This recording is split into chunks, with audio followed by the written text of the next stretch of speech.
Domingo 13 de junio, lección número 12, la fe del pacto, para memorizar, y que por la ley ninguno se justifica para con Dios, es evidente porque el justo por la fe vivirá. Gálatas 3:11. Bendito Señor que estás en los cielos. Somos tus ovejas perdidas, las cuales saliste a buscar y salvar la que se había perdido.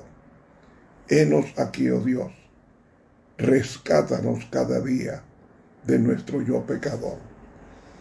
Amén. Para hoy domingo, reflexiones del Calvario. ¿Cómo pensaba el judío de lo que era salvación? El judío enseñaba que antes de que se extendiera el amor de Dios al pecador, éste debía arrepentirse. De lo contrario, Dios lo seguía odiando. A su forma de ver, el arrepentimiento era una obra por la cual los hombres ganaban el favor del cielo. Y este fue el pensamiento que existía en los días de Cristo, en las mentes de los fariseos, cuando juzgaron a Jesús diciendo: este a los pecadores recibe. Es decir, de acuerdo con su forma de pensar, no debía permitir que se le acercaran sino los que se habían arrepentido. Nadie no arrepentido tenía el derecho de acercarse a Jesús.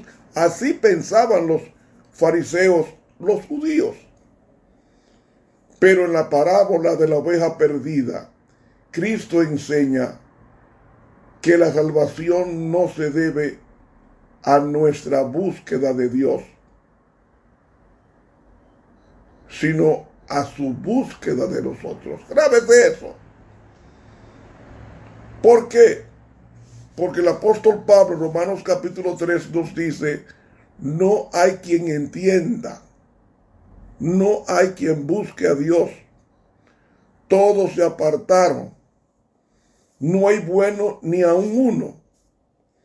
Es decir, mis hermanos, el ser humano no busca a Dios. Cuando en el ser humano está el deseo de buscar a Dios, ese es un deseo del Espíritu Santo en el corazón de esa persona. Pero la persona per se no quiere saber de Dios. Y mis hermanos, ¿por qué? Porque somos de pensamiento de continuo mal, dice Génesis 6. Pero nosotros no nos arrepentimos para que Dios nos ame. Es todo lo contrario. Él nos revela su amor para que nos arrepintamos. Y quiero decir algo que podría ser una bomba. ¿Saben que Pablo dice que nadie se arrepiente por sí mismo? En Romanos capítulo 2, versículo 4 nos dice: ¿o desprecias las riquezas de su benignidad y paciencia y longanimidad, ignorando que su benignidad te guía al arrepentimiento? El arrepentimiento es un regalo de Dios. El arrepentimiento es un don de Dios. Si yo lo recibo, ya estoy arrepentido. Por eso, la fe del pacto es creer que lo que me está ofreciendo Dios, que es arrepentimiento, es para yo ser transformado.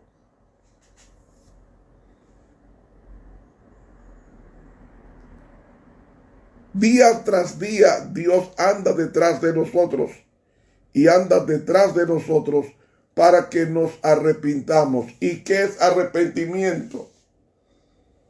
El arrepentimiento es sentir tristeza por el pecado, dice el Camino a Cristo.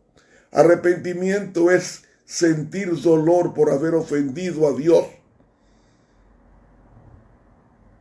Y ese arrepentimiento me lleva a una confesión como el pecador. Ten misericordia de mí, oh Dios. Sé propicio a mí como pecador. Así decía el publicano. Y cuando el pecador está arrepentido, siente tristeza. ¿Por qué siente tristeza? Porque ha ofendido a Dios. Y esa ofensa a Dios se orienta al Calvario. Y el Calvario es la mejor respuesta que Dios tiene para decirnos que Él nos ama y de que cumplió el pacto de salvarte a ti y de salvarme a mí. Por eso, si no hay arrepentimiento, no vamos a valorar el precio de nuestra salvación estampada en el Calvario. Porque cuando el pecador está arrepentido, discierne la expiación de Cristo en su favor y acepta esa muerte, esa expiación como su única esperanza en esta vida y en la venidera, porque sus pecados fueron puestos en el cuerpo de Jesús, y al ser colocados los pecados en el cuerpo de Jesús, ya esa persona es justificada por la fe, es decir, es tratada como si nunca hubiese cometido el pecado que confesó. Y aún si cometemos algún error después de habernos arrepentido, Cristo no nos rechaza, porque el que a mí viene, yo no lo echo fuera, dijo el Señor. Pero el arrepentimiento es el documento que Dios tiene ante las acusaciones del diablo de que el pecador, el arrepentimiento es el documento que Dios le presenta a Satanás de que ya no quiere pertenecer al reino de Satanás y de las tinieblas, sino al reino de luz, que es el reino de Dios. Por eso nuestra única esperanza es arrepentirnos. ¿Y qué significa arrepentirnos? Ir a Dios tales como somos y decirle al Señor: Señor, mi vida no sirve, perdóname, dame una vida nueva. Y la única vida que te pido es tu vida, imputada por el perdón e impartida mediante la santificación del Espíritu Santo en mi ser. Porque es prerrogativa de Dios Padre perdonar nuestras transgresiones, porque Dios puso en su Hijo Cristo toda la culpa de la raza humana, para que nadie se pierda. Ya el cielo pagó la destrucción nuestra resumida en el Calvario. ¿Para qué? Para que nosotros, aceptando su muerte en el Calvario, la aceptación ya es automáticamente una expresión de perdón, de aceptación de la fe del pacto. ¿Y qué es el pacto? Cristo es el pacto. Cuando yo tengo la fe en el pacto, ¿y cómo se manifestó el pacto? En el Calvario se manifestó el cumplimiento del pacto. Al morir Cristo en el Calvario, está diciendo: ninguna condenación hay para los que están en Cristo Jesús. En otras palabras, porque de tal manera amó Dios al mundo, que ha dado a su único Hijo, para que todo aquel que en Él cree no se pierda, mas tenga vida eterna.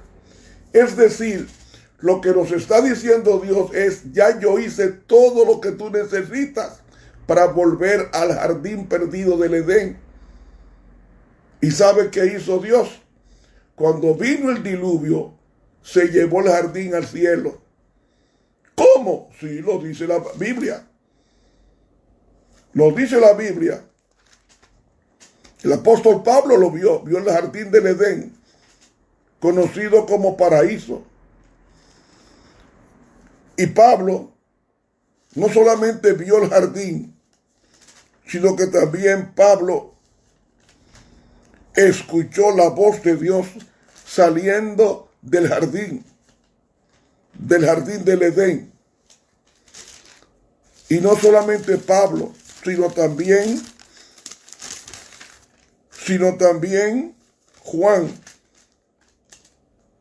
Dice 2 Corintios capítulo 12, conozco a un hombre en Cristo que hace 14 años, si en el cuerpo no lo sé, si fuera del cuerpo no lo sé, Dios lo sabe, fue arrebatado hasta el tercer cielo.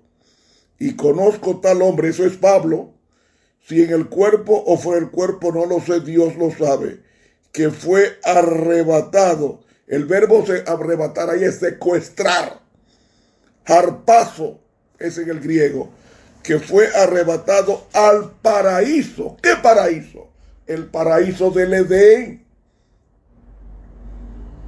donde estaba Adán y Eva, donde oyó palabras secretas que el hombre no puede decir. El paraíso, que es el jardín del Edén, ya Pablo fue arrebatado al paraíso en visión. Y el mismo Jesús le prometió al ladrón en la cruz. A Dimas le dijo: de cierto te digo hoy, estarás conmigo en el paraíso. El paraíso ya no está en la tierra, está en el cielo. Lo dijo Jesús, lo dijo Pablo y también lo dijo Juan en Apocalipsis capítulo 22, refiriéndose a la ciudad santa del cielo. Versículo 2 dice: y en medio de la plaza de ella y de una y otra parte del río estaba el árbol de la vida, dando 12 frutos, cada mes su fruto, y las hojas del árbol eran para la sanidad o nutrición de las naciones. ¿Dónde vio Juan el paraíso?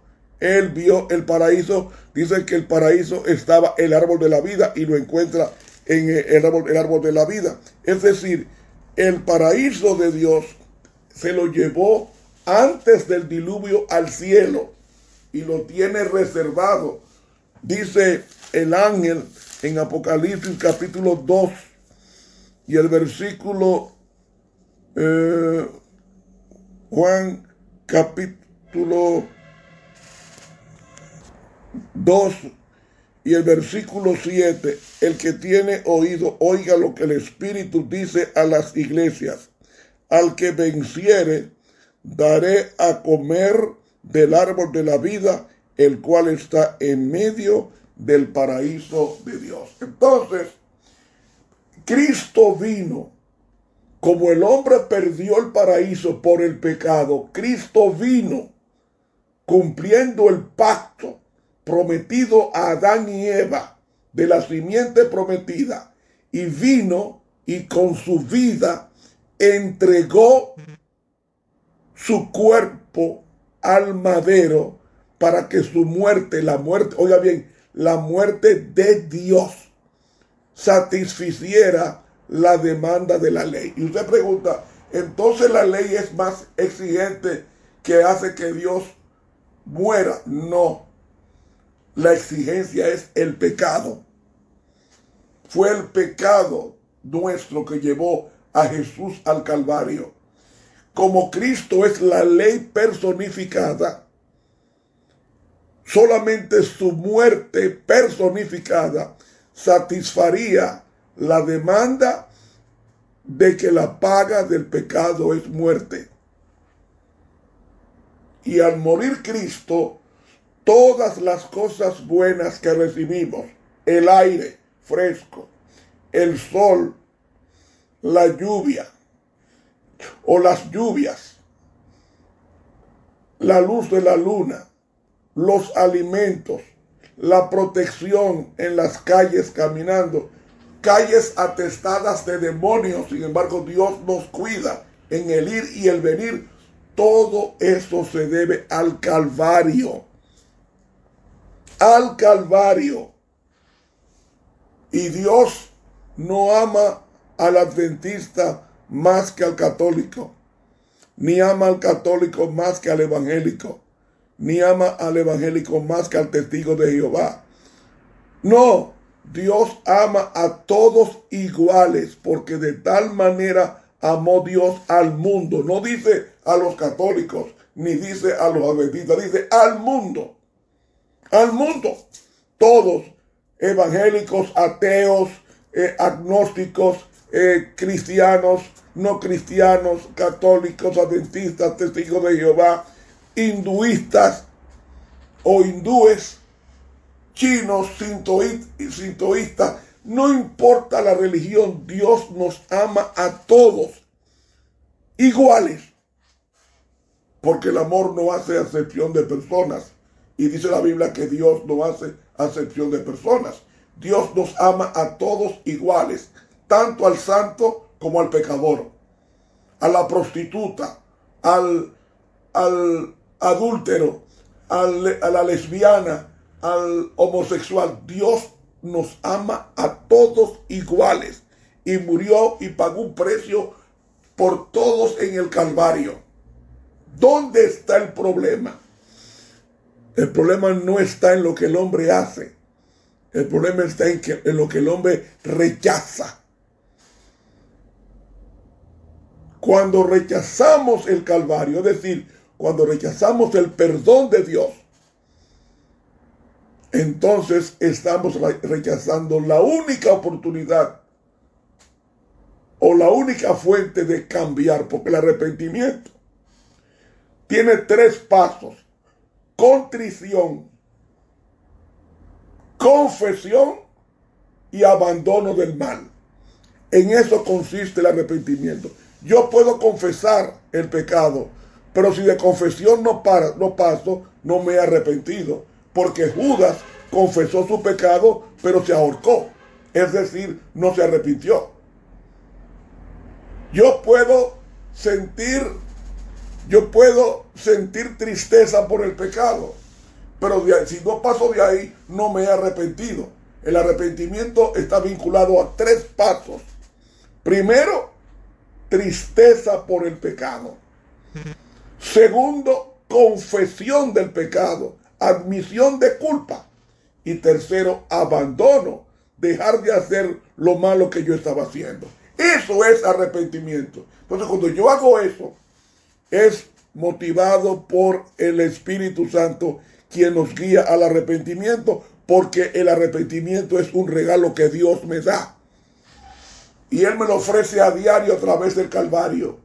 Y cuando yo acepto ese arrepentimiento, viene la contrición, viene la confesión y viene el abandono del pecado. Y ya yo he pasado de muerte a vida. Eso es lo que quiere decir la lección. Y tenemos que reflexionar en el Calvario. El Calvario es la mejor expresión de que el pecado no se perdona. Porque Cristo pudo haber dicho, bueno, Adán pecó, yo te perdono. No, el pecado se paga con la vida. Y como mi vida era obligatoria darla porque había violado la ley de Dios, Cristo vino como sustituto del hombre y murió en lugar del hombre en el Calvario. Y ahora ninguna condenación hay para los que quieren salvarse. Ninguna condenación. Hermano, el Evangelio es eso. El Evangelio es eso. Hermanos, justificación es lo opuesto a la condenación. La ilimitada misericordia de Dios se aplica a los que son totalmente indignos. Yo no merezco el perdón, pero Él me lo da porque me ama, porque te ama. Y no hay pecado, grábese esto, no hay pecado tan grande que Dios no pueda perdonar. Y voy a poner un ejemplo grotesco, pero tengo que hacerlo. Supóngase un personaje bien conocido en la historia. Mao Zedong, el fundador de la China comunista. ¿Saben ustedes cuántas personas mató Mao Zedong o Mao Zedong, como se pronuncia? Mao Zedong mató 60 millones de chinos en la revolución cultural de lo que es China hoy. ¿Cuántos millones mató el fundador del Estado soviético, hoy Rusia nada más? De las 14 repúblicas soviéticas, José Stalin mató 50 millones de soviéticos. Pero si José Stalin, antes de morir, y Mao Zedong, antes de morir, hubiesen sentido tristeza por el pecado del crimen, del genocidio que cometieron, Dios los hubiera perdonado, porque en el Calvario pagó por los pecados que ellos cometieron en el ejercicio de sus poderes. Ahí llega el amor de Dios. Y no solamente te perdona, te da su gracia, su Santo Espíritu, para que tú no repitas ese acto. ¿Y cómo yo lo sé que Dios haría eso?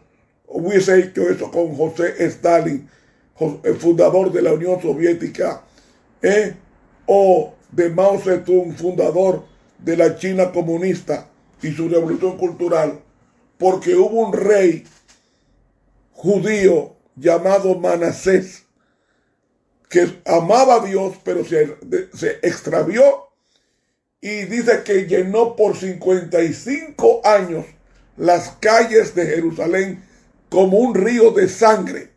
Mató tanta gente que no se puede numerar los muertos que mató este rey.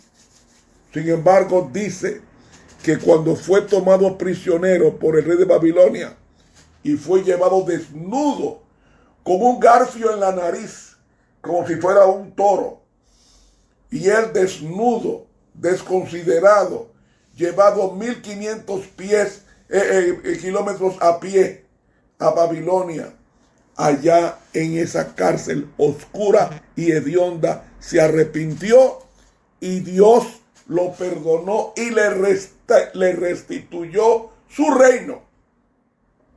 Esa es la debilidad de Dios, de que al corazón contrito y humillado no despreciarás tú, oh Dios.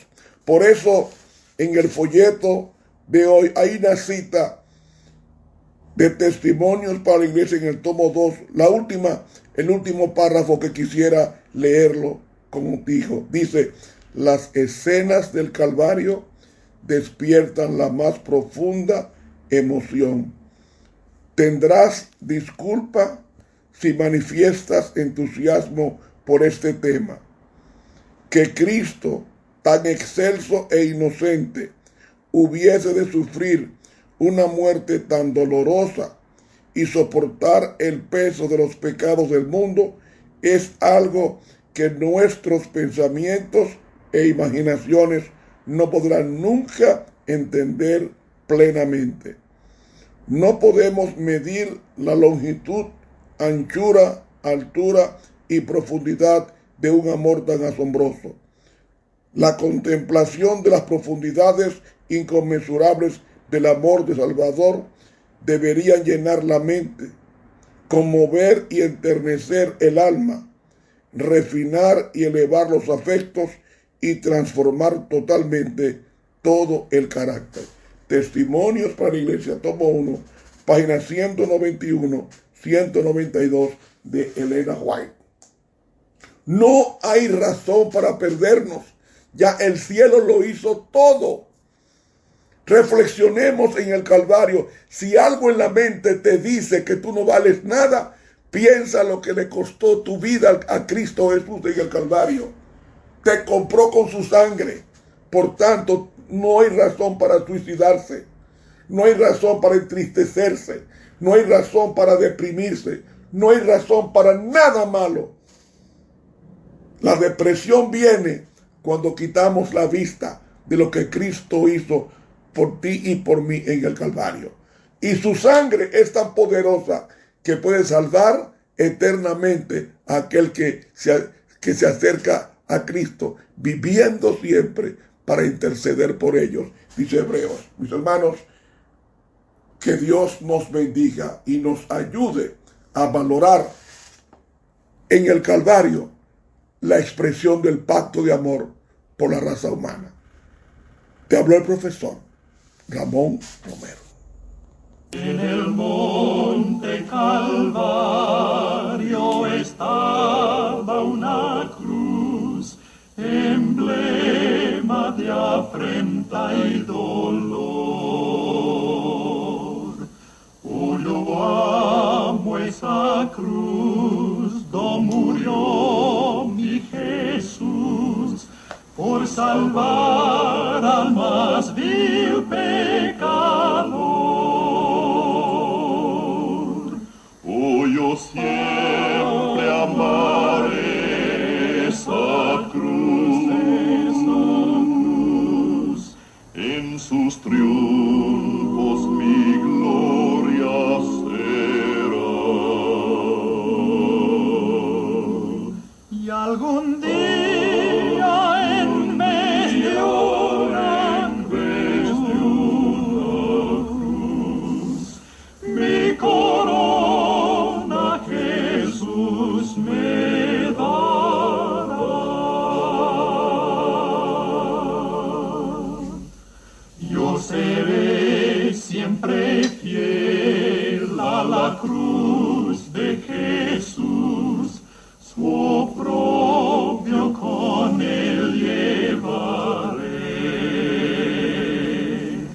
Y algún día feliz con los santos en luz, para siempre su gloria veré.